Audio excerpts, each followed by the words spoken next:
In this lecture, we will learn about the biocompatibility of alumina and carbon nanotube reinforced hydroxyapatite. We will also learn the need for reinforcing alumina and carbon nanotube in a biocompatible hydroxyapatite. As we have learned in the earlier lectures that hydroxyapatite is one of the bioactive materials. So, but again the problem is it is highly brittle.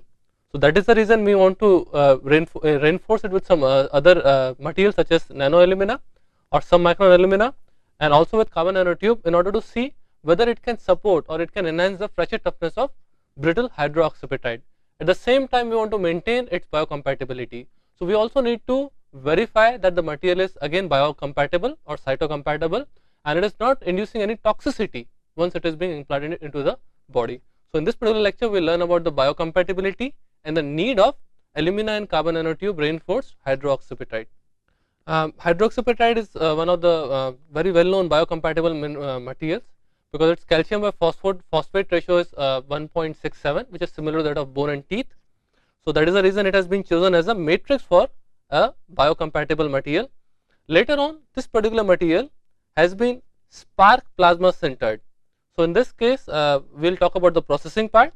So this particular material has been spark plasma sintered with the reinforcements of aluminum oxide and carbon nanotube to form a nano biocomposite. And why we are doing that, we will come back to the need of it. And then it has been a molecular modeling has been performed for the hydroxyapatite with carbon nanotube interface, because it is carbon nanotube which is imparting much fracture toughness to this particular composite. So we want to see what is happening at the interface between hydroxyapatite and carbon nanotube, and followed by cytocompatibility of the overall composite, overall biocomposite, whether we are able to retain the biocompatible nature of the hydroxyapatite even after reinforcing it with aluminum oxide and carbon nanotube. The biocompatibility of hydroxyapatite can't be understated. It is a highly biocompatible material. It has a chemical nature similar to that of bone and teeth, because its calcium by phosphate ratio is approximately 1.67, which is found naturally in apatites. And again, depending on what its microstructure is, what is crystallinity and what is composition, it can highly affect the properties of a composite. So we need to basically control and retain the initial ingredients of hydroxyapatite in terms of its crystallinity, in terms of its microstructure, in terms of its composition, and without altering them, we should be able to tap it in the final implant material what we synthesize. But the problem, basic problem is hydroxyapatite is its highly brittle nature. Its fracture toughness is less than 1 megapascal root meter. It is highly brittle. So we need to somehow enhance its fracture toughness properties. So for that, we have couple of choices. So in first case, what we are doing, we are adding aluminum oxide. And since also one more advantage to adding aluminum oxide is it has a better wear resistance. And apart from its higher fracture toughness, it also have better tribological properties in comparison to that of hydroxyapatite. So on one hand, we are improving its fracture toughness, because aluminum oxide has a better fracture toughness to the order of 3.2 megapascal root meter. At the same time, it is highly wear resistant, because it also has very high hardness. So combination of high hardness and high fracture toughness, it can impart superior properties to hydroxyapatite. But the problem with this aluminum oxide is that it is bioinert in nature. It won't assist the precipitation of apatite on its surface. So that is the reason we want to add this particular material, though we know it is bioinert. At the same time, we want to make sure that this bioinertness of aluminum oxide should not interfere with the bioactivity of hydroxyapatite. So in this particular case, we are adding aluminum oxide as a secondary addition to enhance its wear resistance, at the same time improve its fracture toughness, despite it being the bioinert in nature. So we just want to make a nice complementary composite that I add certain percent of hydroxyapatite plus certain amount of aluminum oxide, so I get better properties, better mechanical properties, but without deteriorating its cytocompatibility. Further, there have been some studies which have also induced some carbon nanotube addition, some carbon nanotube reinforcement to improve its fracture toughness.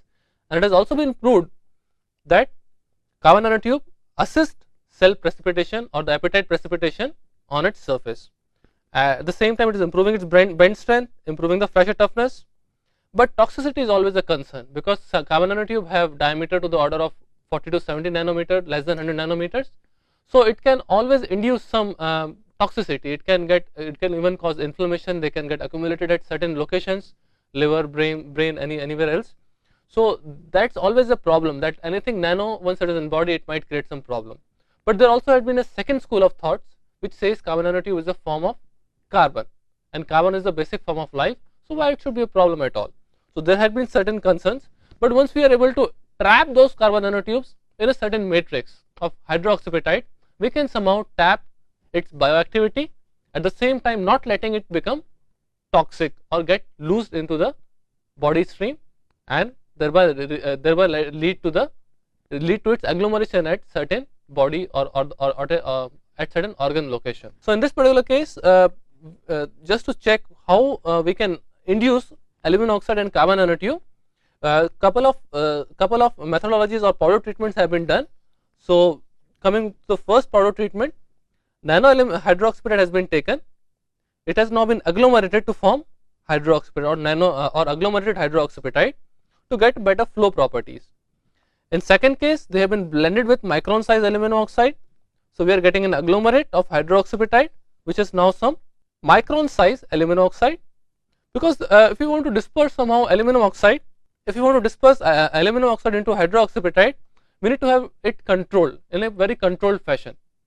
And if we already have an agglomerate of hydroxyapatite, then it basically aluminum oxide just will disperse on the surface of hydroxyapatite, that also of an agglomerate. So if in case we want to blend them together and then do the speed drying, that might result much better properties. That's what is being done in this particular case, that aluminum oxide has been now blended with the spray dried hydroxyapatite. And in second case, we also want to disperse carbon nanotube, because carbon nanotubes are the one or the entities which can impart very high fracture toughness. So they have been first of all dispersed in an aluminum oxide matrix. So we get an agglomerate of aluminum oxide plus some carbon nanotube, and now those have been blended with the hydroxyapatite powder. So we have basically three cases. First, we have only hydroxyapatite without any addition. In second case, we have hydroxyapatite plus reinforcement of aluminum oxide. So we have blended the spray dried hydroxyapatite powder with the aluminum oxide powder. So in this case, we don't have any CNT. So from this particular combination, we can compare it with hydroxyapatite and we can see what is the role of aluminum oxide only to impart fracture toughness or improve its wear properties. So from jump from one hydroxyapatite to hydroxyapatite with some alumina, we can comment what is the role of alumina in terms of increasing its wear properties or wear tribology or improving its fracture toughness. In the second case, we have both. We have hydroxyapatite plus some alumina plus some carbon nanotube. So so in this particular case, we can see what is the role of carbon nanotube in terms of improving its fracture toughness or wear resistance. So in that particular manner, we can compare these three composites.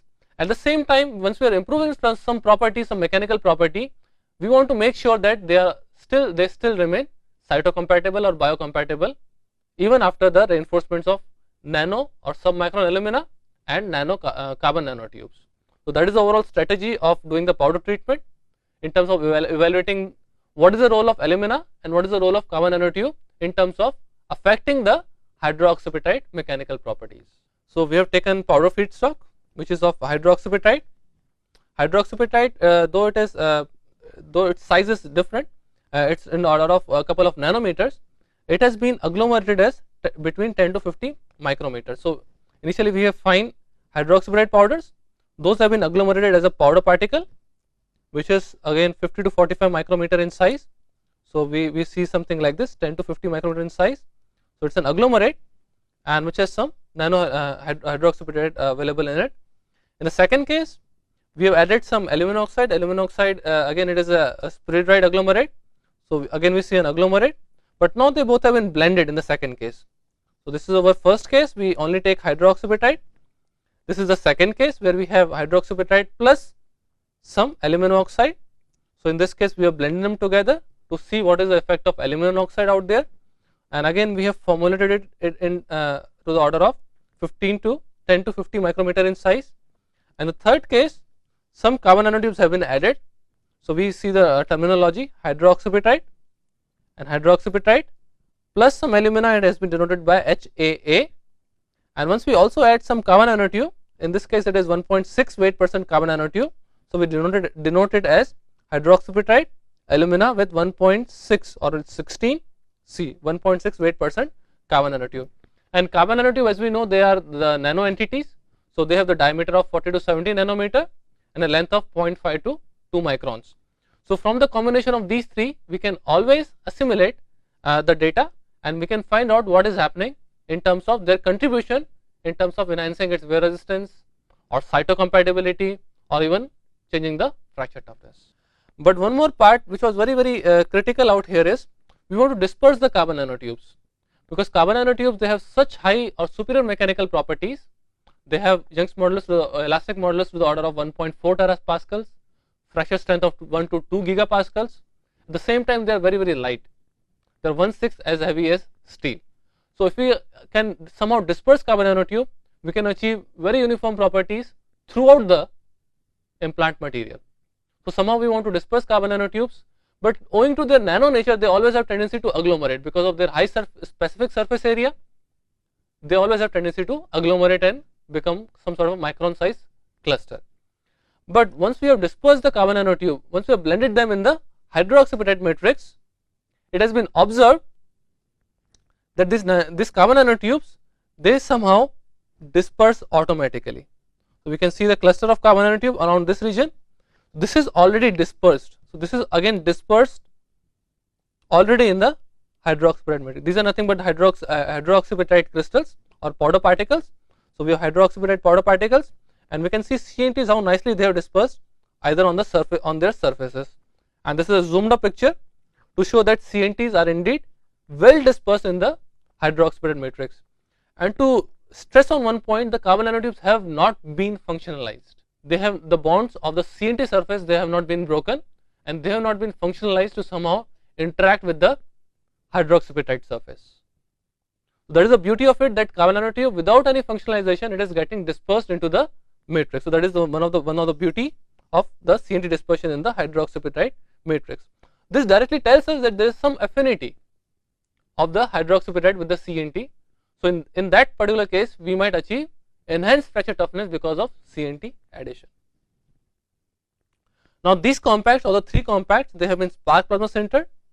Spark plasma sintering is a mechanism where we pass a pulse DC current through the powder compact. So in this case, we can see we have a graphite die. This is nothing but the graphite punch or the graphite die. And in this case, we keep the powder, which is nothing but 1. So in this region, we keep the powder. Once we have the powder, it has been now compacted. So we compact the powder and we pass a pulse DC.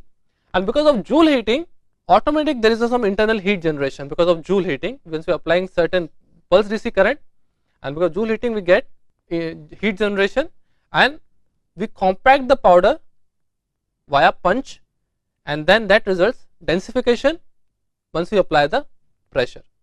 So the temperatures can reach as high as in this particular case, we utilize temperatures of the order of 1100 degrees centigrade, pressures of up to 50 megapascals for a duration of 5 minutes. So the compaction can occur very rapidly. We are reaching the temperature of 1100 degrees centigrade. We can have heating rates as high as 100 to 200 degrees centigrade per minute, pressures to the order of 50 megapascal, and as we see, the sintering is completed within a time frame of approximately 5 minutes. So that is the beauty of spark plasma sintering. We create a localized heating along the powder particle surface, and after that it is followed by necking and rapid sintering because of the Joule heating. Simultaneously, we are applying certain pressure to it. So we can achieve densities very easily which are greater than 95%. And these are the spark plasma sintered samples. We can see the sample diameter is approximately 19 millimeter, and it has a thickness of approximately 5 millimeter. So we can see that hydroxyapatite is much more grayish, and with the addition of alumina, it is becoming much more whiter. And this blackish color is coming because of the graphene sheet which is kept on the top of hydroxyapatite powder, so they do not really stick to the die. That is the part we can see here, that sample diameter is approximately 19 millimeter, and we can go as thick as 5 millimeter in the two cases. And as we see, the densities are pretty high, greater than 90%.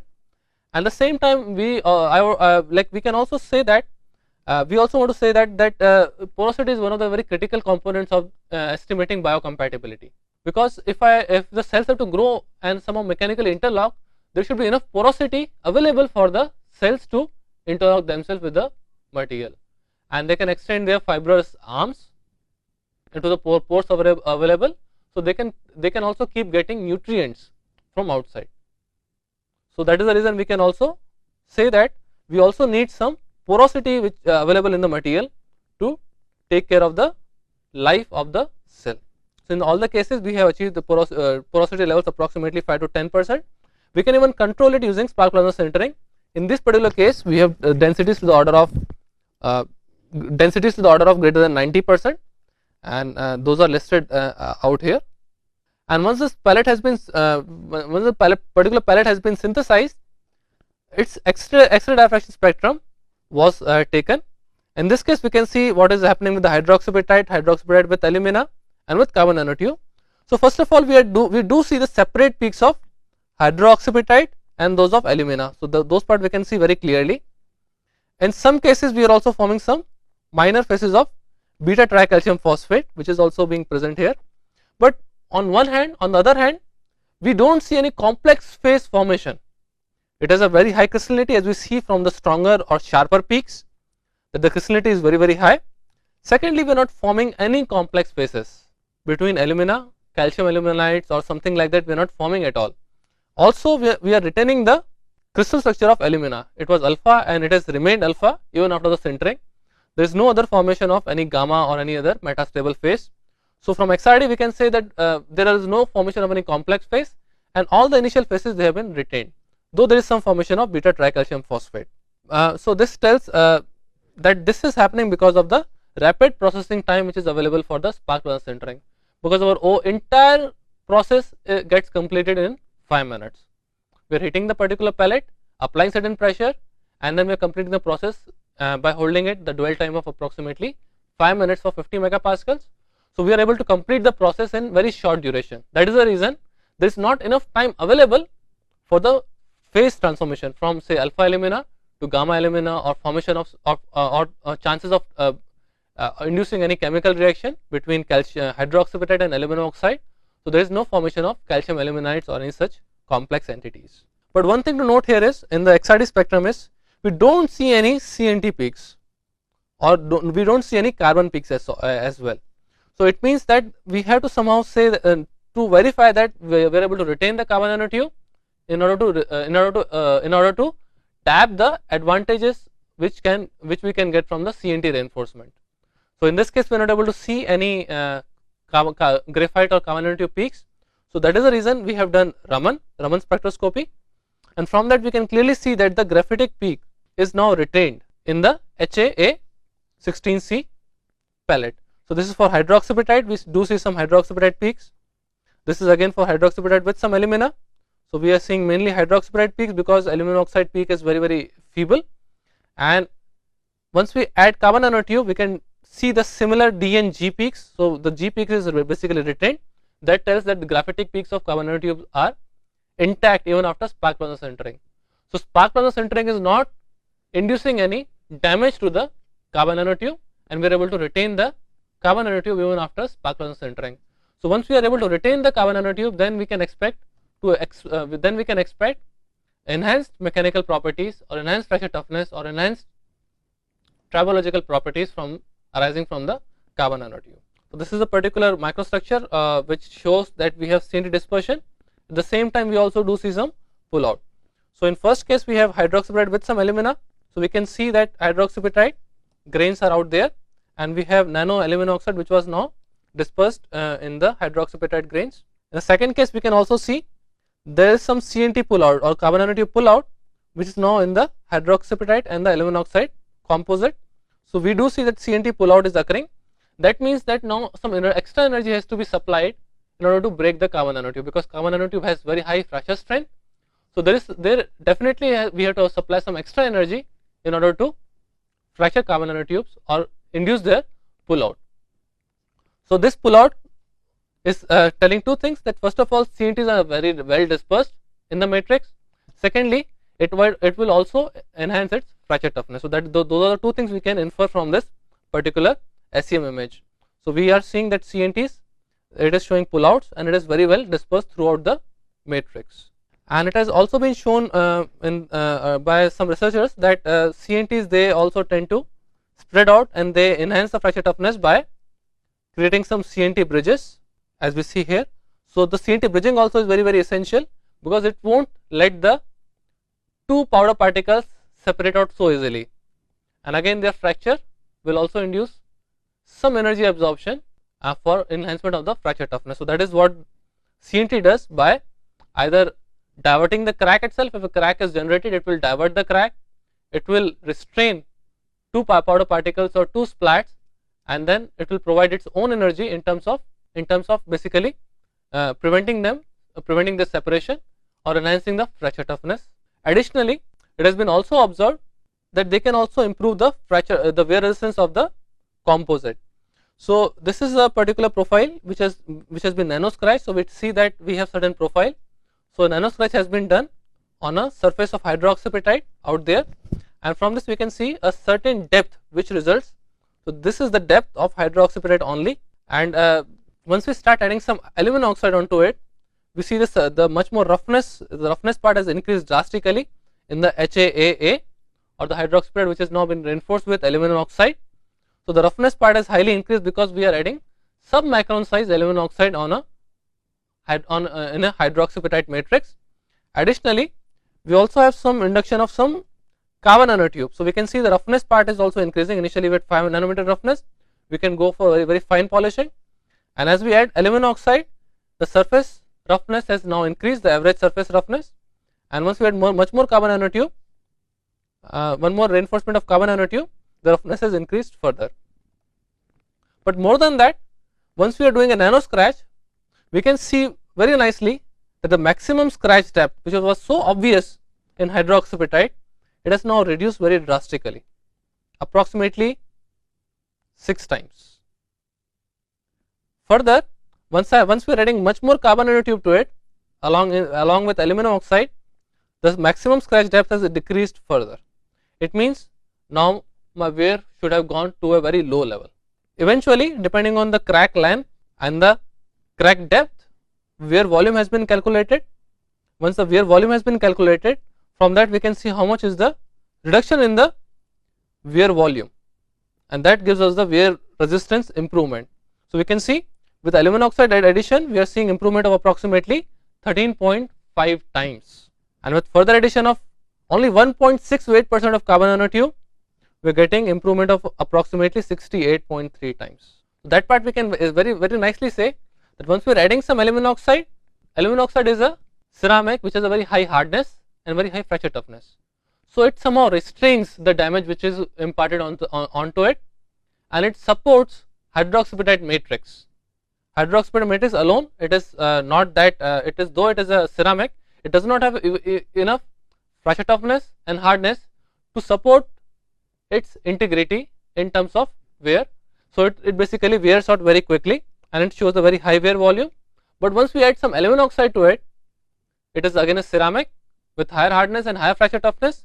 It somehow supports or resists further wear of the matrix, and that's how it has shown enhancement of approximately 13.5 times. Further, with the addition of carbon nanotube to it, if we start adding carbon nanotube to it, what happens? Carbon nanotube acts also as a lubricant. Graphene layers have been used as a lubricant.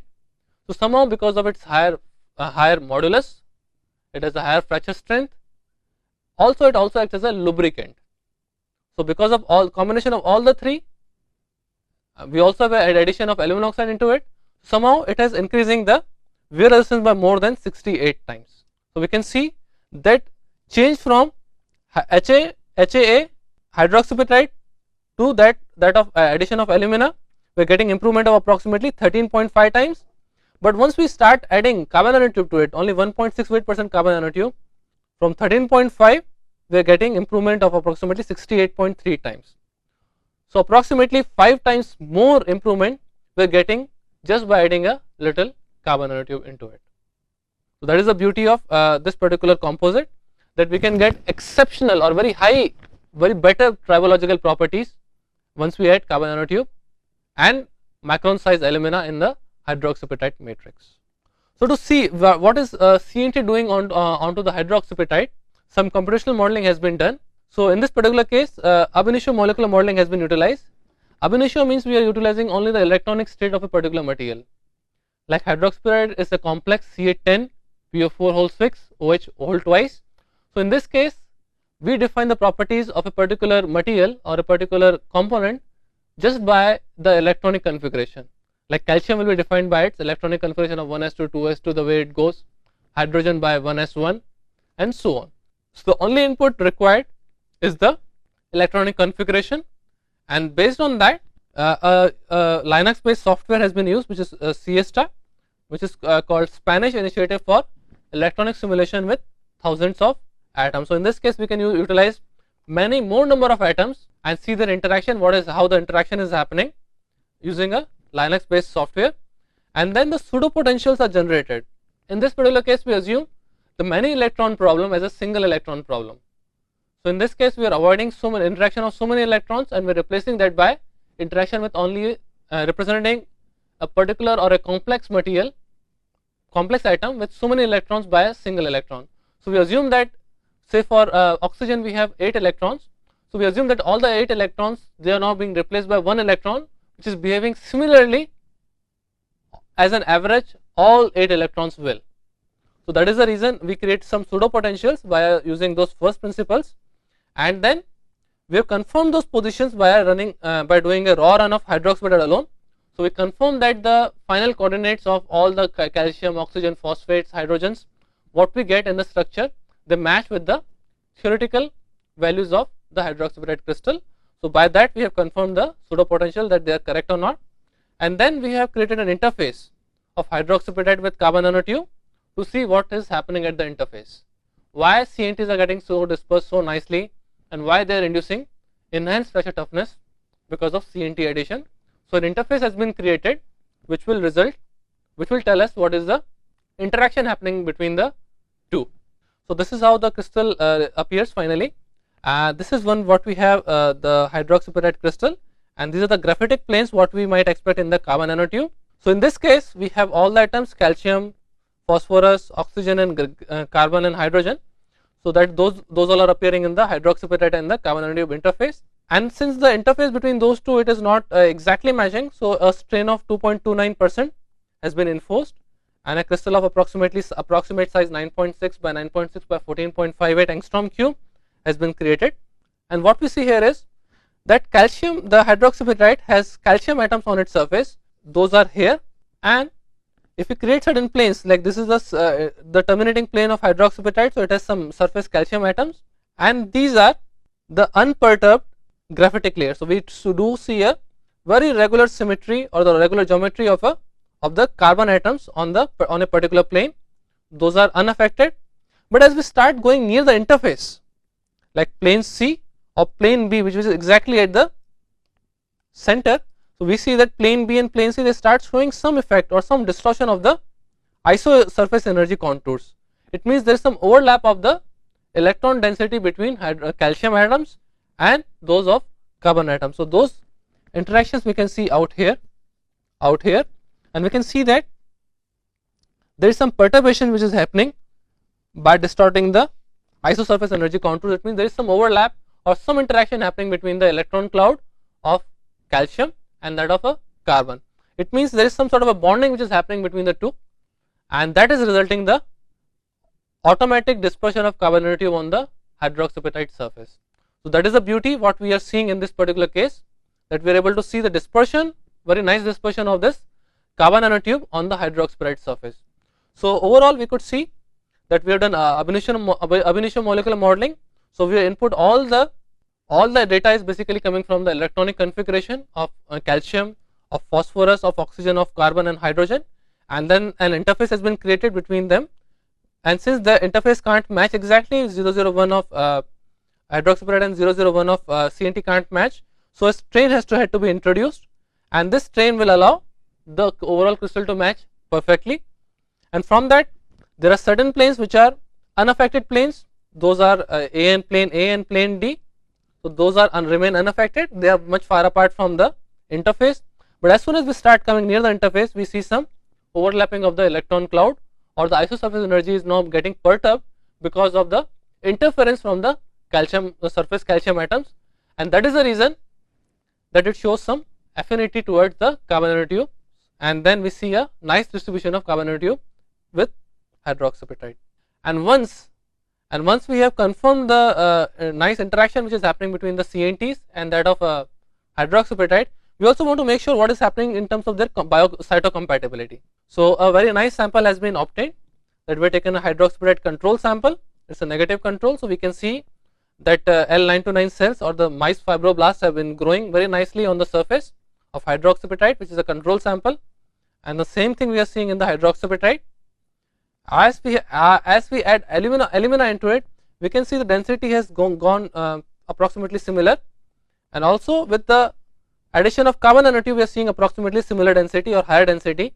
So this tells directly that we are not affecting or we are not inducing any toxicity by adding aluminum oxide or by adding carbon nanotube into the matrix.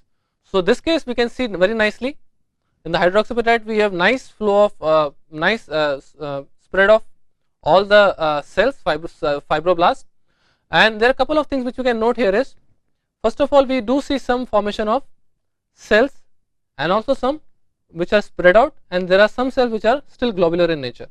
So in this case we can see some cells which are much more globular in nature and some cells which are still spreading out. So generation of this kind of morphology is very common, that we do see some cells which remain globular and some basically spread out.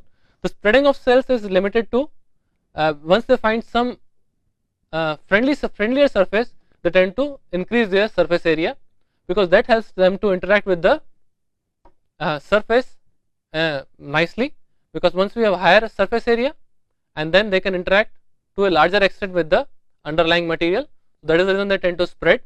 And if they do not find the surface to be friendly, they remain globular, because now they have the interacting surface area is very low, because for a sphere and for a plane the overall contact area will be just like a point.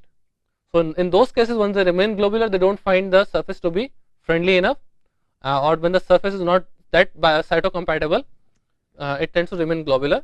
But in the other cases we have seen similar some globular cells as well, but most of the cells are spreading out and they are enhancing in their lengths.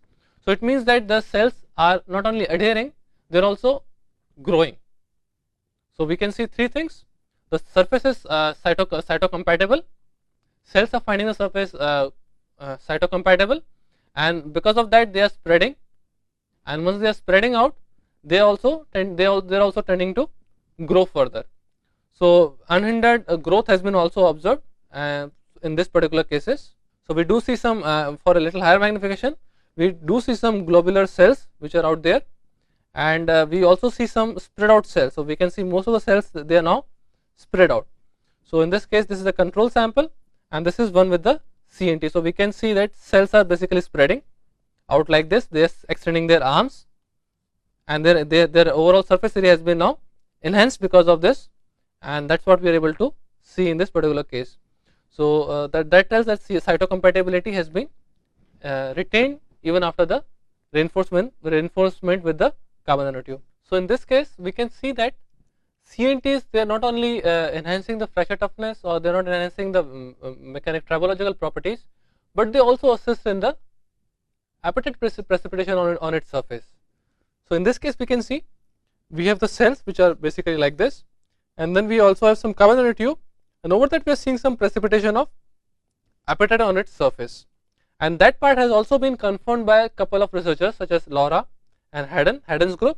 They do see some barbed wire kind of a structure, that they have CNT, and over that they see very nice precipitated apatite needles on the surface of carbon nanotubes. And the same structure is also observed in this particular case, that we have carbon nanotubes and they have very nice dispersion of or precipitation of apatite on its surface.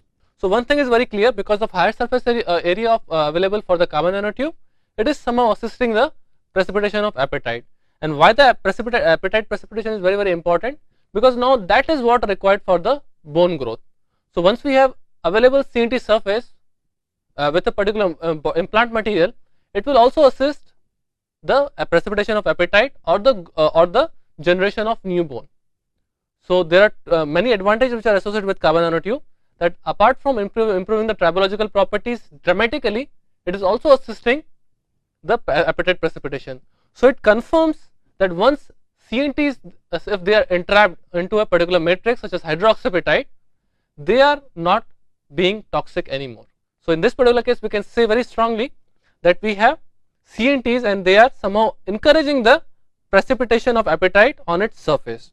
So in this particular case, we also see some CNTs, they are totally covered with apatite. Had they been toxic, they won't allow the precipitation of apatite, they will just kill the cells which are already there. So in this particular case, we have osteoblast, and then those osteoblasts, they are growing very nicely because we also see some precipitation of apatite crystals on the carbon nanotube surface. So that part is very clear, and we don't see any dead cells on nearby its vicinity. Further, there has been MTT assay, so quantification of them of the viable cells has been done.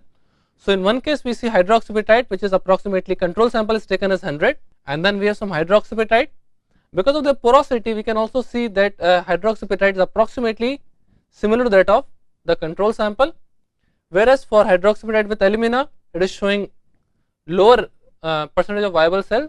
That might be happening because aluminum oxide is bioinert in nature.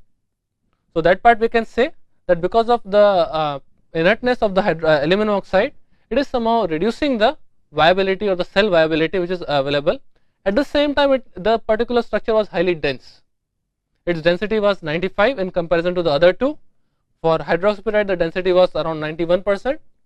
With alumina, it was approximately 95%. Then again with CNT, it is 91%. So somehow porosity is also playing a role, that the cells are not getting comfortable enough in the highly dense region, that is hydroxyapatite with alumina in it, and this results are for the 3 days.